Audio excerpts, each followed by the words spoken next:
এই যে দেখো রাজু, তোমাদের জন্য কি নিয়ে আইছি। আরে মা তো দেখি ঘোড়া নিয়ে আইছে, এখনই ঘোড়াতে চড়তে লাগবে। এই যে দেখো, এভাবে ঘোড়াতে বসে তোমরা খেলা করতে পারবা। আচ্ছা মা, ঠিক আছে, এই তো আমি বসে পড়লাম।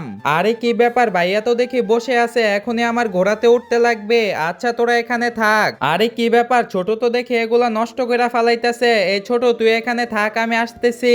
বড় ভাই রেখে আমাকে চলে গেল। আরে কি ব্যাপার, ছোট এভাবে কান্না করতেছে কেন, যাই দেখি তো।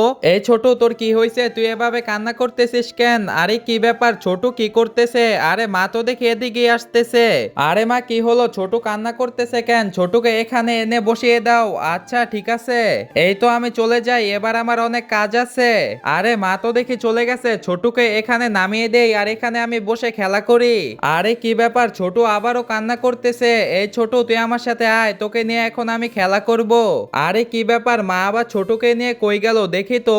একজন মা কতটা আপন হয়ে থাকে, যার মা নেই তাকে গিয়ে জিজ্ঞেস করে দেখো। তো দেখা যাক বন্ধুরা, মায়ের জন্য কে কে ভিডিওতে লাইক এন্ড সাবস্ক্রাইব করে। যারা মাকে ভালোবাসো না তারা এই ভিডিওটি থেকে দূরে থাকো। এই তো আমি গোড়া হয়ে গেলাম, দেখতেছিস ছোট, এখন তো তোরা অনেক ভালো লাগতেছে মনে হয়।